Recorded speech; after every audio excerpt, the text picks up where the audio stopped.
Masi sotene sila denize nanke ko suje kiklikwen goti yati. Hello, good day, friends, folks, and relatives. My name is Denize Nake Ko, and I'm honored to welcome you, one and all, to the Hotıì ts'eeda Sharing Circle. This is a Facebook Live event streaming from Denindé, the Northwest Territories. As protocol with a lot of the things that we do up here, we would like to start off this online sharing circle here on Facebook Live with a opening prayer. And for that, we've asked Nora Wedson to jump on to do an opening prayer for us. Masi, Nora? Masi, can you hear me? Masi, let's all pray for guidance and blessings for each other and for everyone. And we pray together for all of the families who lost their loved ones and pray for healing. We pray for the gift and thanks our Creator for the gift of our language, our culture, and the Mother Earth that looks after us.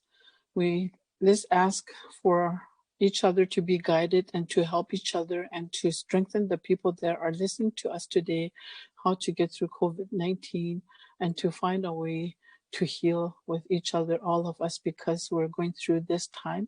And I want to say masicho, masicho.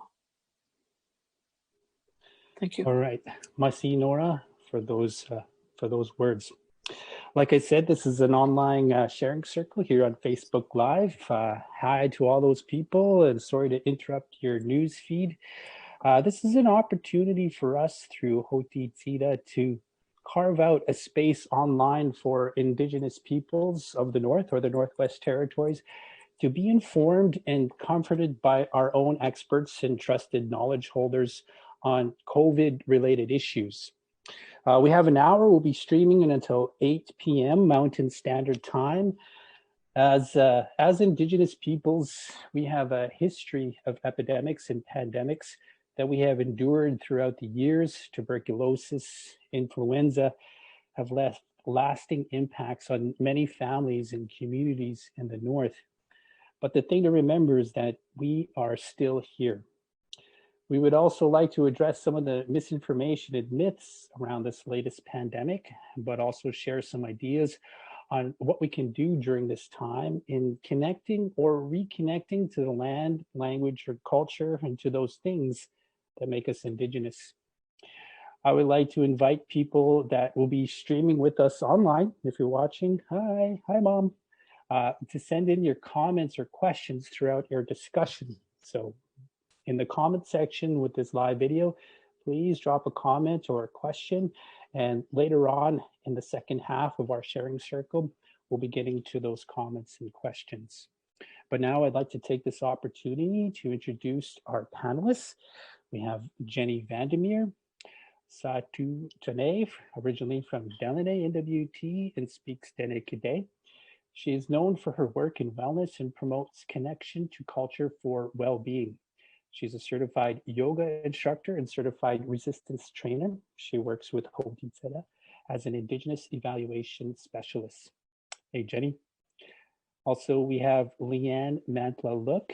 She's a Qicho-speaking registered nurse with community health experience and patient engagement specialist. That's originally from Becho-Ko, NWT. She also works with Hotıì ts'eeda as an associate scientific director. Also, all the way from North Dakota, we have Dr. Nicole Redvers, a naturopathic doctor, co-founder of the Arctic Indigenous Wellness Foundation, and an assistant professor at the University of North Dakota, and a member of the Denindé First Nation in Fort Resolution, NWT. Welcome, Doctor. But we started with Nora a little bit earlier with the prayer, Masi for the prayer. But we're also going to start this evening with Nora as our first in our sharing circle. Nora Wedson is a Qicho-speaking elder. She has many years of experience working in child and family services, and more recently in Indigenous language revitalization. She works at the Qicho Health and Social Services as a language coordinator in Becho-Ko. And also, you may have seen Nora on Facebook a couple of times during this time. giving updates in the language for people in the community in the region. For now, I'd like to turn the sharing circle over to Nora. Nora?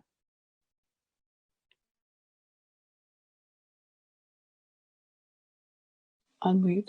I would like to say, you can hear me? Thank you so much. Masicho, Masideho, Nora Woodson, and I just said in Clincho that my name is Nora Woodson. I'm from Bichiko. I'm a Clincho citizen. And this I didn't say in Clincho. My passion is learning, and especially in language, and also love challenges and to advocate for people.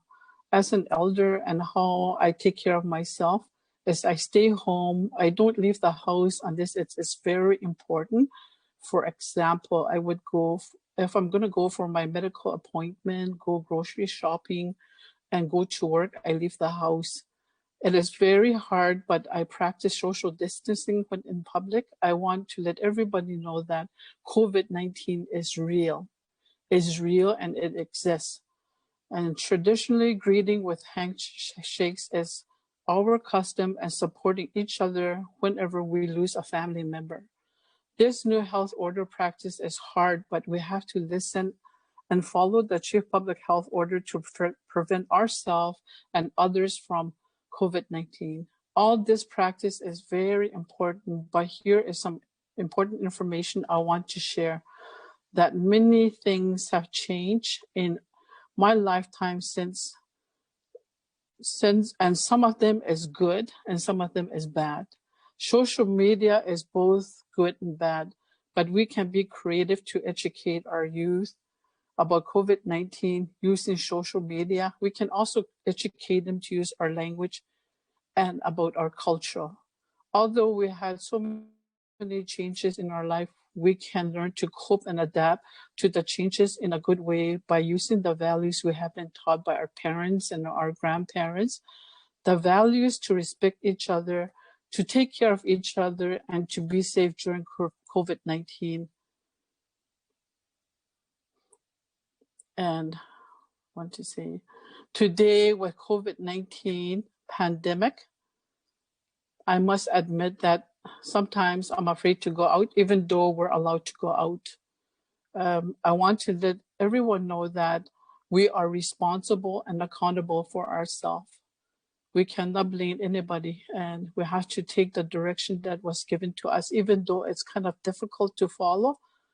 So I just want to say that COVID-19 is here, and also learn from the elders that our ancestors and parents have experienced other types of influenza. And in my generation, I personally experienced pandemics, and such as TB, HIV, and then also some of the things that I experienced through my lifetime. It may not be contagious, but it's like a pandemic to me. So what I included in here was homelessness, and I put housing crisis and drugs and other addictions and housing crisis and the child welfare crisis and residential school. I put that in there because so many Indigenous people lost their life through these experiences, like through residential school. We lost so many children. Some of them, we don't even know where our family are buried. So, and I also want to say, as a First Nation, we know that we are really, really powerful through our language and our culture. And that's why we're sovereign people of our land. First Nation people also have their strength, and they're known for their great resiliency. Today, we need to focus on our strength and to be resilience focused. We cannot blame each other. I wanted to say that again. And we cannot blame the leaders or the frontline workers. Each one of us is accountable and responsible for ourselves. As I know that we need to stand together in unity to fight COVID-19.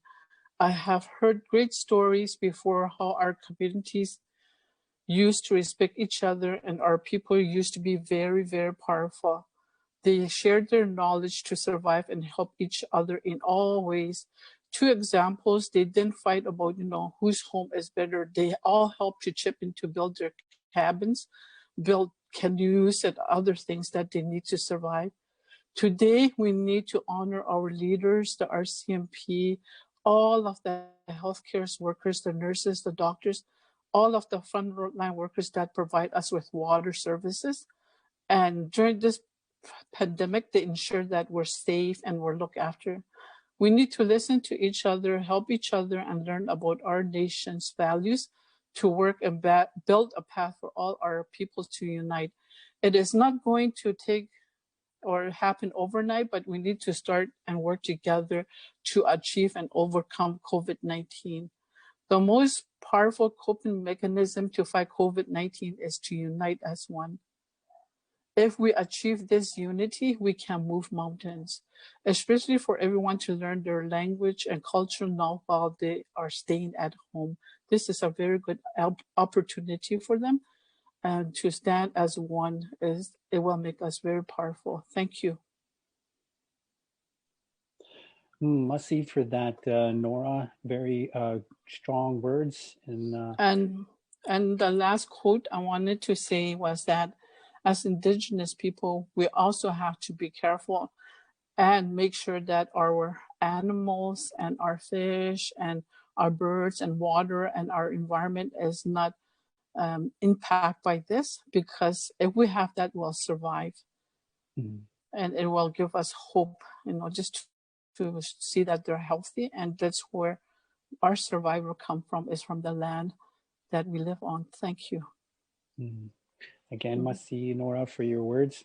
Very important to be mindful of your own well-being, but also where you fit in within your community. So maybe you can help and you can share, but also be mindful of not only people, but of all the animals and the land out there as well too. Masi, Nora.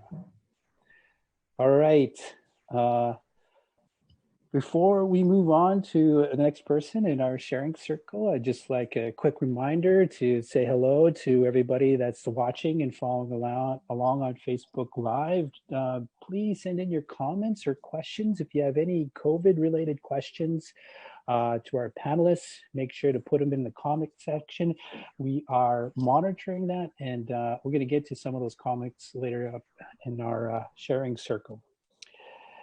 Up next, we're going to go to one of our very own homegrown doctors, Dr. Nicole Redvers, who has done a lot of work up here in the north, but is also doing a lot of work in a lot of other places.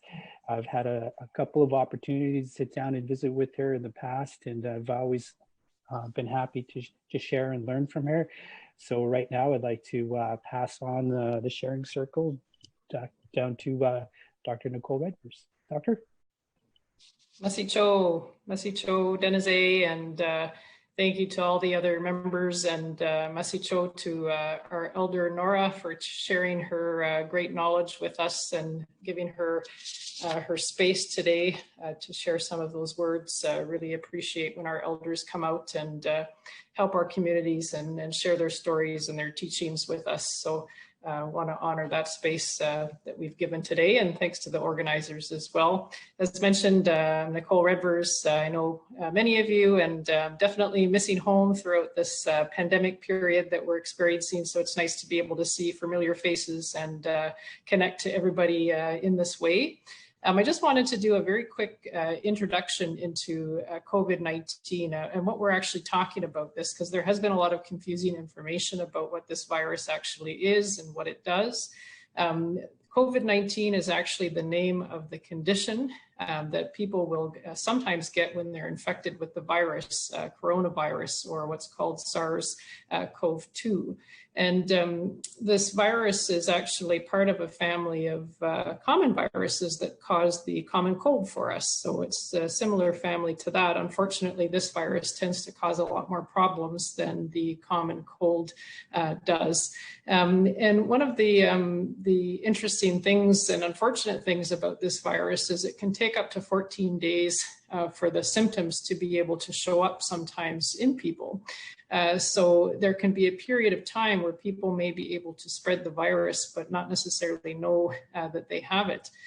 The other thing is that we're starting to realize that a lot of people, anywhere from 25% to even up to 75% in some studies have shown that people can carry the virus but not actually have any symptoms whatsoever. So it's one of the reasons why we've seen a lot of our public health agencies recommend that people wear masks, not necessarily to protect themselves from the virus, but to prevent them infecting others if they happen to be one of those people that don't have any symptoms from the virus and may not necessarily know that they could spread it around to their elders or to their friends. Right now, in the Western way, we don't have any treatments or vaccines available. And because it is spread by respiratory droplets, if you cough or sneeze, touch surfaces that somebody has coughed or sneezed on without washing your hands, there is the possibility of getting it. The good news is we've had a long period of time in the Northwest Territories without any cases. And currently right now there is no evidence of community spread, but it still means we have to be vigilant. And as Nora said, we have to unite as one to take care of each other. One of the things that really interests me is that in a lot of the traditional medicine systems around our world, the lungs, which is the site or the place where this virus tends to make its home first when it comes inside of our bodies, is actually considered to be an organ of grief, or an area where sometimes our bodies will hold on to grief. So for me, when I look at this virus, I really think of it as being a form of planetary grief, or a Mother Earth grief, in how we've been treating our Mother Earth in general. And I think, Mother Earth is literally grieving through the human lungs for how our modern society has been treating her, taking her resources, polluting her water and her air. Our elders have been talking about our northern prophecies for decades. And they talked about a time when the big sickness would come. So we are in the time of prophecy right now. And I think it's really a time where we need to really reflect on how we as humans have been violating a lot of our natural laws and the protocols that Nora talked about that exist for a reason from our ancestral teachings to ensure that we have a way forward for us and for our families. So by doing this reflection in this time where we may be on our own a little bit more, the self-reflection, the self-responsibility, learning and relearning how to live with Mother Earth in line with those teachings from our ancestors. And I think, that message has been resounding across the globe from many Indigenous communities, that this really is a time to be able to consider some of those teachings that we need to go back to. The last thing that I wanted to mention right now, too, is I really think that this is a wake-up call, not only for our planet on whole, but also for ourselves. And I think our health as Indigenous people, we've become very dependent on a lot of the systems around us because of a lot of unfortunate events that have been forced upon us through colonization. And the more that we can think about how to decolonize our bodies in the way that we feed ourselves, what we put in our bodies from things like sugar or white flours, these types of foods are not our own, and they cause us lots of problems like diabetes and otherwise. So I think in the sense of going through a decolonizing process for our bodies, we can really sort of encourage that, going back to our traditional foods, going back to some of the natural foods that our elders were raised on when they were young children, but also are more in keeping with our natural ways and the natural laws of where we exist. And that also includes things like cigarette smoking. And through this virus, unfortunately, and sometimes fortunately, I think smoking cigarettes can increase the risk of lung complications if you are infected with the coronavirus. And I really think about this as an option and a time for people to really consider about our relationship with tobacco, which for many of our Indigenous peoples is a sacred medicine. And I really think we need to going back to remembering that tobacco is sacred, and we need to keep tobacco sacred utilizing it for our ceremonial purposes and not abusing it in a commercial way. And that's not to make people feel bad, if they are currently smoking cigarettes. It's a time to look within yourself and your strength and your resilience as a people to really shed ourselves from these colonial processes that have been brought through us from some of the traumas that were not our fault through colonization. So I really echo Nora's great words where, we really need to come together with our original teachings as one people rooted in the land where we're coming from. We will become stronger people as a result of that. And, I think it will help us lead the way in the globe to be able to ensure that the next 7 generations, our grandchildren, great-grandchildren, will have a place that they can call home for the foreseeable future. So Masi Cho again for having me today, and really happy to be able to share space again with all of you wonderful people and have some connection to home. Masi. Excellent. Masi Cho there, Doctor. Great words about being able to take responsibility for our wellness, but also our connections to a lot of those things that make us Indigenous.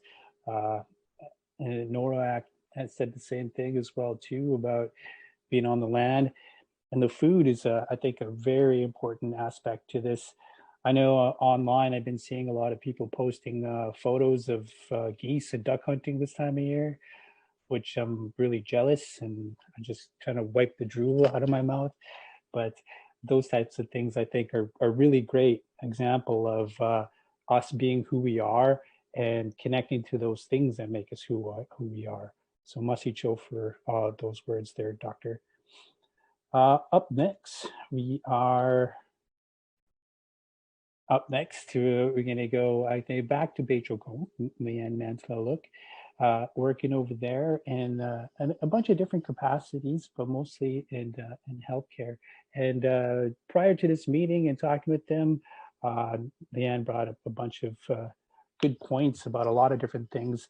I'm not going to be a spoiler. I'll let Leanne take over from here. So as to welcome her to our online sharing circle, Leanne Mantla-Look. Merci. Hi, everybody.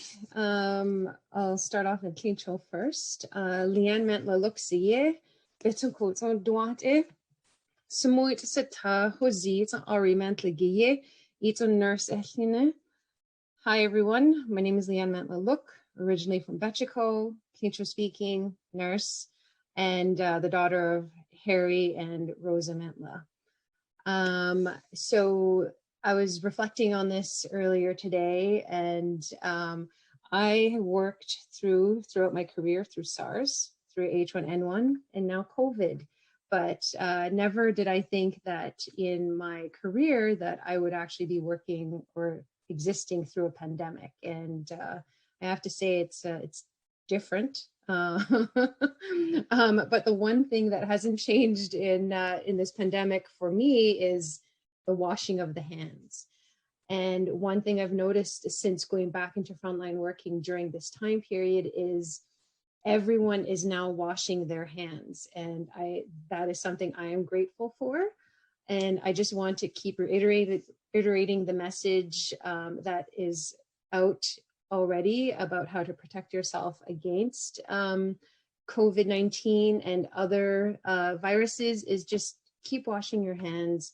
Soap and water is effective at killing germs. There is no need to double wash with hand sanitizer. I see people doing that all the time, and it's just an unnecessary step. Hand sanitizer has its place, and the place is when you don't have soap and water. And then the other thing that I've encountered since going back to work is there are people out there who are afraid to go outside during this time. I think that it's a legitimate fear, but when you're holed up inside all day, especially if you're working from home, it is perfectly safe. And I highly recommend going outside at least a couple times a day. You don't need to go to Walmart. You don't need to go to the grocery store. Even just going outside for a walk in your area where you live is perfectly fine. Maintain social distancing. And obviously, if you do go to those places, which is perfectly fine, wash your hands when you get home. very, very important because you don't want to be contaminating anything in your home space. And just, it is perfectly safe to go outside. That is the other message. And the other thing, going back to what Nora and Nicole have said, and a friend of ours mentioned last week that he was told to go back to his home country and because of COVID-19. And I think we all need to remind ourselves that we need to be kind to one another during this time. I mean, this is all new to everyone during this pandemic. It's different, it's a different way of life. And it doesn't help when we're blaming people for this virus. It's completely unprecedented. We are definitely ahead of other people or other places in Canada in that we're lucky that our number was only 5 and all 5 cases have recovered, which is great. And then hopefully with the new phases that are coming out from the Chief Public Health Officer and all the recommendations, we will limit our number. And just be kind to one another and keep yourselves and your loved ones safe. Wash your hands. And that is my message for tonight. Thank you, everyone. Masi there, Leanne, good points about the hand sanitizer. It's not the one thing that's gonna, I guess, win this battle that we're waging against this COVID-19, but also very important to go outside. Good point too. The government of the Northwest Territories, Department of Health has come out with a plan. It's called Emerging Wisely. There's lots of information out there. Some restrictions here in the NWT have been lifted, and we are able to gather in a household. You can have up to 5 people over to a maximum of 10 people inside, outside up to 25 or less. But it's also important to remember to keep washing and also to keep up with the social distancing if people are going to be gathering. I know people have been gathering, which is good, but remember to wash your hands and social distancing. Before we head to our final knowledge holder in the sharing circle, I'd like to just say hi to everybody that's watching out there. And if you have a question or a comment about COVID-19 or things specifically that have to do with in the north in our communities, because we do understand that the smaller northern communities, the reality of life there is different than the reality of life in Yellowknife or in Nunavik. And it's very important that we be able to help and share with each other, like Nora said. But please leave a comment. And now to round out our panel of knowledge holders, we're going to go to the sawtooth, to Jenny Vandermeer, on some ideas on maintaining some physical and mental well-being. So the sharing circle is all yours there, Jenny. Hi, can you hear me? Awesome. Jenny Vandermeer City de Delene Guzate Indu Segosina que Nekaga Gudine Lesrati da Masini Crucinewe. My name is Jenny Vandermeer. I'm originally from Delaney, Northwest Territories. I currently live in Norman Wells, and I'm really grateful for this opportunity to share my self-care plan. So during my talk, I was thinking about what I wanted to share, and I figured I'd have to give a bit of background on myself first. So like a lot of people in the Northwest Territories, I grew up in a small community and experienced trauma, which then led me to develop some really unhealthy coping mechanisms. So I'm in recovery now. I've been in recovery for about 3.5 years. And I understand how challenging that is in a small northern community because I'm living that reality. And so I have a pretty in-depth self-care plan to make sure that my mental health, my physical health, my spiritual health, my emotional health are all on par so that I can maintain my sobriety and be a happy, functioning person in my community. So that's my goal. So I wanted to share what I do for my self-care plan. A huge aspect of my life is movement. As Denise mentioned, I'm a certified yoga instructor, and I'm also a certified resistance trainer. So I've worked with women in the past, helping them reach their fitness goals. However, I've since switched my focus to now being more about how can movement help you with your mental and emotional and spiritual health. Any kind of activity that you like to do, I recommend you do it. I struggle with mental illness, with depression and anxiety.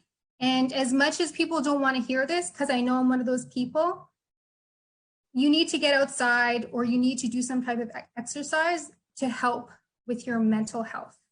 I know when you're in the depths of depression or you're having a really bad anxiety attack, the last thing you want to do is work out or be outside or be around people.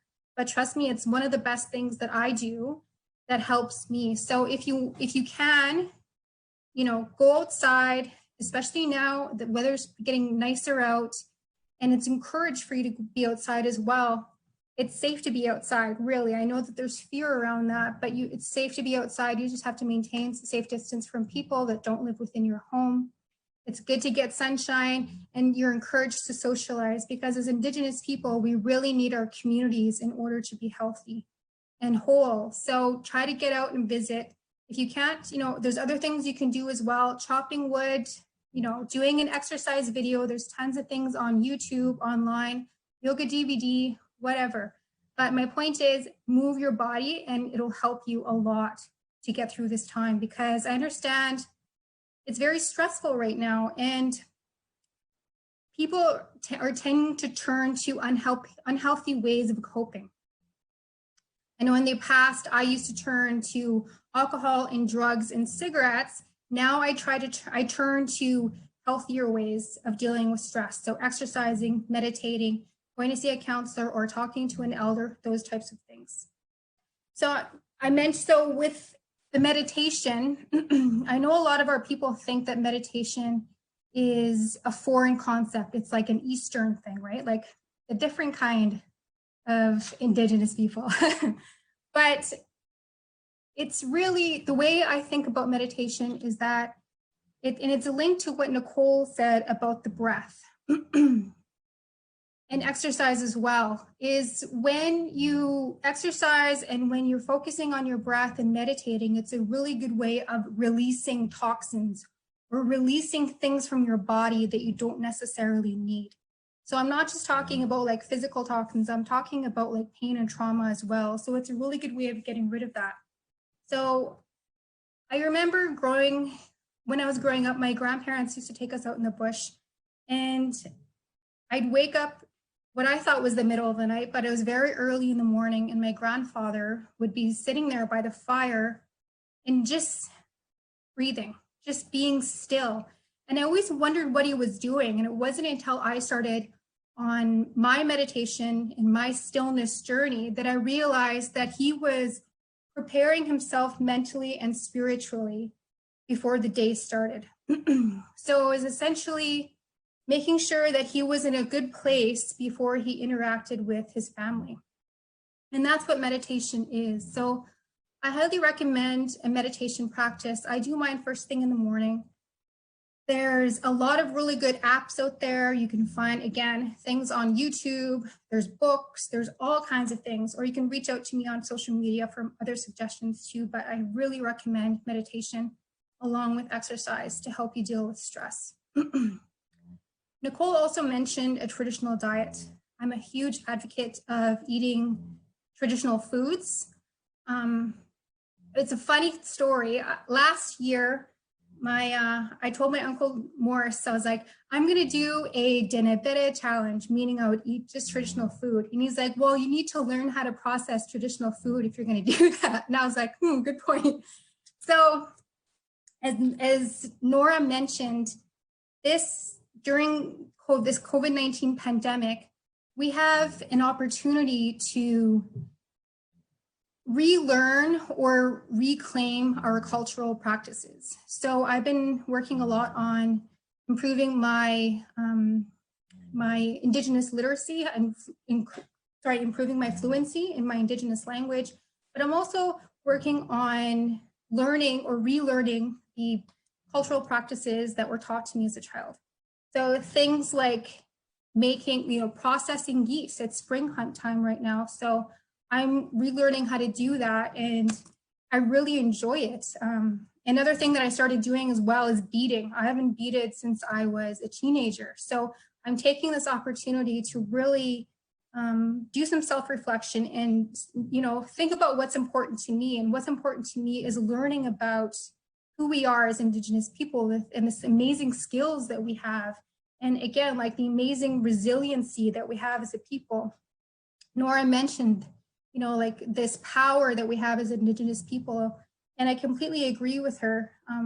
I feel though that because of, colonialization and, things like residential school, a lot of our people have forgotten how powerful we are. But once we take the time to really look back and take care of ourselves physically, as well as emotionally and spiritually, then we remember that power. And really, it's a way of honoring our ancestors by remembering how powerful we are. And so when I take care of myself, my body, all of it, it's my way of trying to honor my ancestors. So I really encourage you to do the same. And again, just be gentle with yourself. It's a really tough time. Reach out to your community in safe ways and take care of yourself. Masi. All right, Masi Cho there, Jenny, for all those wise words. For everyone in our sharing circle, even though we're calling this a sharing circle, we're all like in these like little boxes. So everybody's got to like use your imagination. Great information all around. And I think it's really important to kind of reiterate, kind of working on those connections or reconnections that kind of make us who we are as Indigenous peoples. The relationship or connection, reconnection to land, just getting out there, gathering medicines, getting our foods, just breathing the air and having the sun shine on us and the wind blow on us. All those types of things are a healing in itself. Our connection to culture, all those things that make us who we are, working with food, with medicines, our connections spiritually, and especially also our language too, being able to connect to our language as well too. When people ask me how well I can speak my language, I say "comme si, comme ça." No kidding, but I try my hard as well too to speak our languages, and those are super important as well too. And I think Jenny hit the nail on the head there about kind of once you kind of start to explore our own history of our own peoples on this part of the world, you slowly realize how amazing we are and how strong we are as Dene and as Indigenous peoples. Even the fact that all of us are here now talking during this pandemic, that means that our families have survived, a lot of impacts of colonization, residential school, tuberculosis, influenza. The fact that we're all here goes to show how strong our families are and the blood that's pumping through our veins. And I think that's a very important point and something to remember as Indigenous peoples, is that we're still here and we still have a lot to offer, and but there's still a lot for us to do. So if individually, if people can take responsibility for that wellness, I think it'll go a long, long way. Again, I appreciate everybody sharing everything. And I just wanted to mention to our Facebook Live that we do have some comments. We appreciate the comments. People have been enjoying what everybody's been saying on the panel. And then although that we've invited these knowledge holders to share, the North in our communities have many, many, many knowledge holders and leaders in wellness. And these guys are experts, but they're not the be all and end all. And I encourage people in the communities to make those connections as well too, to those people that you know in your own communities, maybe an elder, an auntie, an uncle. I know in my hometown there, Kikiquan, Fort Simpson, my Uncle Jonas is always looking for people to go out with him out on the land and out on the river. And so those type of opportunities, I think, are really important to take up as well too. So again, thanks to all our panelists. Right now, I'm just looking at some of our, we've got a lot of comments and a lot of people liking. Not a lot of people so far asking questions. So if there's anybody out there that would want to ask a question, we're here until 8 p.m. So it's 7:39, got 21 more minutes. But maybe I can throw a question to our health professionals, maybe our doctor and Leanne. But here in the north, we're starting to ease restrictions, but do you guys know, have an idea about a timeline when more restrictions will be eased and maybe we can get back to somewhat a sense of normalcy? Maybe, I don't know if the doctor would like to take a chance at this, but I'll throw it over to Dr. Nicole and then Leanne too, if you are interested as well too. So doctor? Yeah, thanks, Denise. You're absolutely right. There's starting to be some restrictions lifted, as people have probably noticed within the media and the news coming. Most of the governments within Canada have outlined a stepwise approach to opening, basically meaning that there's phases. And as long as the first phase is successful for a certain period of time, then the government will move to the subsequent or next phase afterwards, opening up more of the opportunities for normalcy. The issue will be, and I think this is where we kind of have to have a bit of a reality check, is given the amount of caseload that is happening not only elsewhere in Canada, but also in the world. I'm here in the United States, and people have probably seen the statistics in this area of the globe is not the greatest. So as long as there's caseloads spreading around various countries and regions, it becomes very difficult for regions, even including the Northwest Territories, to go back to complete normalcy. It's likely going to be a long period of time. There's some estimates even up to 18 months where we may have adjustments to our lifestyle, particularly in travel to outside of the Northwest Territories, just given the risk of either contraction or having community members come up into the Northwest Territories bringing potential virus. So I do, want to encourage people that a lot of the strategies that we're talking about today are really not necessarily for the next month or for the next few months, but it may in fact be something that we're having to look to for the subsequent year, particularly once the winter season comes. There's a lot of unknowns at this point in time, and the more that we can stick together as communities, draw on those strengths. We're in this for the long haul, but I do believe we have the ability to be able to come out of this on the other side as long as we work together and follow some of the important guidelines that will be put out by governments to protect our communities and keep us safe. Hey, thank you for that, Doctor. And you're right, these are unprecedented times. For me, in my own life, I've never really experienced anything like this. It goes to a question. We have a question here from Megan Brackenbury. Thank you, Megan, for the question. It's a question for Nora, actually. The question is, you had mentioned that you had lived through other illnesses such as TB. How does our experience with COVID-19 compare with those experiences? And what lessons did you learn that are helping you to deal with COVID today? So that's a question from Megan, going to Nora. Well, with my experience, I honor the frontline workers, the nurses and the doctors. With them, I made it through TB, and there was a lot of death, and we were sent away from our communities because we didn't have the care that they can look after us in the equipment at the hospital here. And there was no medication here. So there was no proper places for us to be looked after. So my experience from today and from back there, was really different. Today, we're fortunate, we have our own people that are professional in this area, like Leanne and the doctor.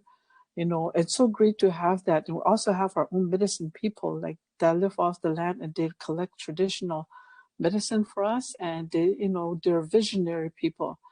And one of my elder friend was saying that, her grandmother, she's alive. She told me that her grandmother told her that you're going to live through a pandemic. It's going to come in your time.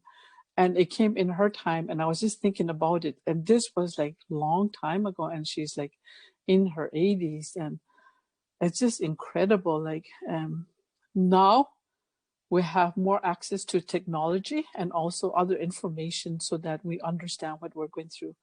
Long time ago, it wasn't like that. It was really scary, and they took me away from here. I was in isolation. I didn't know what was going on to me. I didn't understand the English, so I didn't know where my parents were. I cried for them. I stayed in isolation, and I was receiving injection almost every day because of my TB, and it was really contagious. And then after I came back, I had to go back to the hospital. I wasn't allowed to go back to my family, but I didn't want to go back to my family because I was living a different life for a long time. And then going back to my family was strange, but then I learned to love them and I went back to them. So it's really different with the equipment and the medication and the knowledges that we have today. So back then it was really, really, really heartbreaking. And a lot of things that we go through was like really punishing to us, even though it wasn't our fault. So today it's really different. And one of the things that I wanted to say was that the only way we can cope with each other is to be very positive and try to help each other and try to unite, because if you carry positive energy, it will kill the negative energy. So healthy comes from positive energy. That's what I wanted to share. Thank you. Masi for that, Nora, and Masi for that question to Megan. We have another question here coming from Zena. Hey, Zena. Curious to know if the Knowledge Keepers have had opportunities to connect with other Indigenous communities across Turtle Island during COVID-19 to connect and to share wisdom. So has anybody had an opportunity to connect with other nations and have an opportunity to share? Anyone? I can mention there's actually a Facebook group. It's called Indigenous COVID. It's a great Facebook page. It has members from across Turtle Mountain. It was actually created by a colleague of mine, Naidu. She's one of only 5 PhDs in behavioral epidemiology. She's from Turtle Mountain Band of Chippewas here in the United States. And it's got quite the following from people all over Canada, the United States, that are posting Indigenous materials around the COVID crisis. So if people are interested in keeping up with news around Turtle Island, I highly recommend that resource. We do have to be careful because it is social media. So, just make sure that you're fact checking and that anything that is being posted is verified. But from what I've seen so far, it's just amazing stories and articles that are being shared to help bring the communities together. Mm-hmm. That's great. Thanks, Doctor. And you just a little reminder for myself there too, very important to check your sources of information during this time.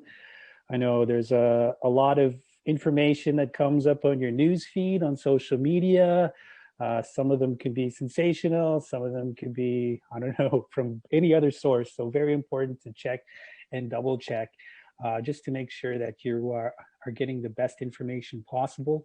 That's one of the reasons for the sharing circle, is so that we can rely on our own experts and knowledge holders to be able to get some good information out there for a lot of our people in our northern communities.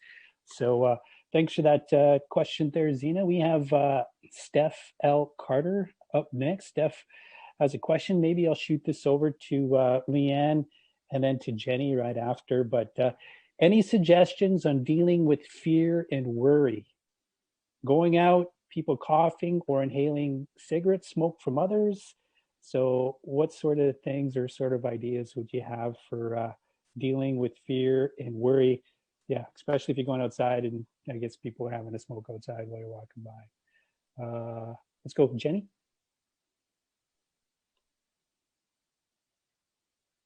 Hi, yeah, that's a great question. Can you guys hear me okay? Just want to make sure that I'm mute, but okay. Good. That's a great question. And as someone who experiences anxiety quite often, I highly recommend, like I said, a meditation practice. But also, like Nora said, it's about having that positive mindset and not letting fear drive your actions and not letting fear drive how you're going to live your life. I think that if you are doing the best you can in taking care of yourself in general, like you're exercising, you're eating well, you try to have positive thoughts, you surround yourself with good people, you have a spiritual practice, prayer, all of that, then you're kind of armed already, so to speak. You have all the tools that you need to face the world. And I don't think there's any way we can lock ourselves off from that, because there are going to be people who are going to be smoking. There are going to be people who are coughing in public, and that's just the reality. So Leanne will touch more on this, but again, like making sure that you wash your hands before and after, you try to maintain that physical distance. But again, I think it's really about that frame of mind and remembering that if you're already taking care of yourself, then you're solid, you're going to be fine. So just trying to be positive. I see. All right, Leanne, do you want to jump in there? Sure. So I everything, I agree with everything that Jenny said. Those are, it's a great advice. And then so when patients or even people have told me they're afraid to do something, I always like to ask why. I know it's a non-Indigenous way of responding to somebody, but I'm very direct and I want to know why. So I think that that's something that you definitely need to ask yourself. Why are you afraid? So then, then you'd be surprised by the answers. And then you get to know yourself a little bit more as a person. And then, but if it's a genuine fear of going outside, we've seen all of the information, we've read it all, it's out there about, it's perfectly safe to go outside. I've said this myself, we've all said it here at this panel. And if it's, we've already, there are already people out there who smoke. They smoke outside, they smoke, they blow smoke in our faces sometimes when we walk by them. People have already been outside and coughing before this pandemic. So why is this different? This is different probably, again, because everyone is now afraid they're going to catch COVID. And I think in order to kind of reframe everything, you also need to remind yourselves that we've had 5 cases. Everywhere else, like I just was, before we started, I checked in with a friend of mine who's a nurse in Alberta. They've had over 6,000 cases in Alberta to date. Most of them have recovered, thankfully, but when you compare the numbers, we had 5. So if you kind of remind yourself that our case number was so low, like we don't even have a curve right now, we're flat and we want to stay that way. So I think if you remind yourselves that other places have more positive cases than we've had, and then just also remind yourself that people are going to keep smoking, people are going to keep coughing. The most important thing is to keep yourself safe. If you need to wear a mask, then go do that, whether it's homemade. You will not have access to the medical grade masks because those are all being used for essential workers, but the message is already out there. The information is there. You can make your own. Wearing a homemade mask will keep you safer than if you were just to go outside with no mask. And then always remember, just keep washing your hands. And then if you yourself are going to cough in public, which I have done, and everyone gave me the stink eye, I always made sure that I coughed into my elbow, into my arm, and away from people. And the other thing that I know we've already put the message out there when the pandemic hit us back in March, don't spit on the ground. It's gross. I know it's something people do. People have already done this for years, but try to avoid doing that too. Thankfully, since this whole thing started, I haven't seen very many people do that, and that's great. But yeah, so just going back to everything that Jenny said, just reframe that fear and just ask yourself why you're afraid. And then please don't be afraid to go outside. Must-see for that there, Leanne. That's some good advice, and about I guess kind of working through that kind of fear and worry that people would have. And a good point there too, of just taking a step back and kind of reminding ourselves where we are right now. And kudos to our government officials and our health officials to being vigilant. So we've had 5 cases here. And then that's not the case in a lot of other places in Canada or in the world. And this is a serious thing that's impacting a lot of different people in a very serious way. So my thoughts and our thoughts go out to those people that are working to fight this, and those people that may have COVID-19, and I hope that everybody gets like a speedy recovery. We have about 5 minutes left for this Facebook Live event. I'll take this 5 minutes. Maybe we can just do a quick go around of some final thoughts for our sharing circle here. And then, we started with Nora, but maybe we can go in reverse order, and then we'll end with Nora. But for some final thoughts, maybe we can start with Jen first. See, Denise.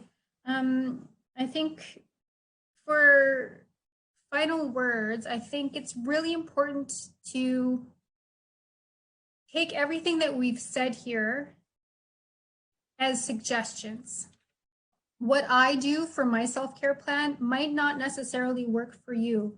It's important to learn that, or to know that there's all these tools that are available for you, your physical health, your spiritual health through prayer, meditation, physical through the exercise and movement, getting help with mental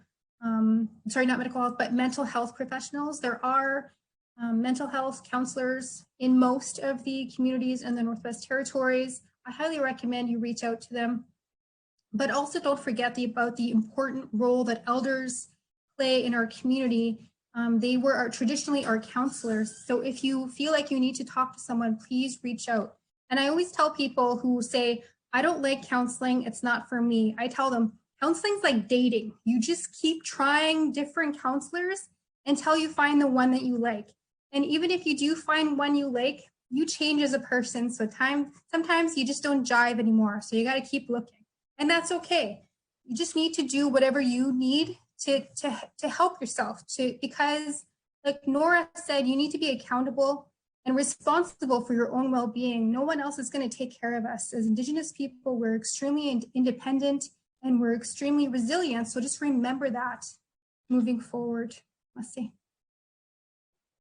Strong words, good advice. Counseling is like dating.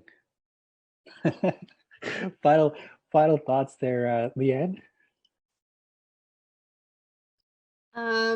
So, I'm a nurse. I always tell people this, just keep washing your hands. And then taking from this, one of the things I forgot to mention, and thank you, Jenny, for reminding me, is, what I've been doing during this period of time for self-care. I've been reaching out to my friends who do not live in Yellowknife anymore. So we're talking on the phone on a regular basis, which has been great. I don't like texting. I don't like texting 10 pages of conversation, because I find that it just takes way too long and it's too much work. So I guess my message for the outgoing message would be exactly what Jenny said. Take all of everything that we've shared with you tonight as suggestions. Take care of yourself, and please don't let fear be the reason for you not to leave your house. I highly recommend getting out of your house, even if it's just to go for a walk around the neighborhood. And I know it's not the same as going over and visiting with your relatives, but it's definitely better than mulling over your thoughts by yourself in your house all day. That's it. Must-see. All right, must-see, Leanne. That's good. Go outside, but wait till we're done first. Wait till this Facebook online sharing circle is done, then you can go outside. All right, must-see, Leanne. And then up next, we'll go to our doctor, Dr. Edwards. Thanks, Denise. 2 points I want to make is the Arctic Indigenous Wellness Foundation also has our traditional counselors that are available by phone, and likely soon we might be starting to arrange some safe in-person visits as well. The phone numbers for those counseling services are available on the AIWF Facebook page. You just have to scroll down a little bit and you will see the phone numbers of the traditional counselors. So if you're not comfortable or for whatever reason you're separated from your community or you don't have access to elders, we do have some elders available there that are more than willing to speak and just to listen and to be there for you as much as you need. And then lastly, we're organizing and in the midst of a mask making campaign. We've received funds to be able to pay some sewers in some of the communities up north. So if you're a sewer, a traditional sewer, and you want to help make masks for your communities, we have funding to pay you to do that. Exactly like Denise has there. There may not be the fancy material like his, but we do have that. So I encourage people to reach out to on the Facebook page or on our website if they're interested in doing sewing for masks. Even though it may seem like there's no cases now, we want to make sure that people have the protections in place for when the winter comes and when some of the things change. And then lastly, just masicho to everybody here in the sharing circle and for Hotıì ts'eeda for organizing all of this, for the people up north and for all the people that patched in as well. Stay safe.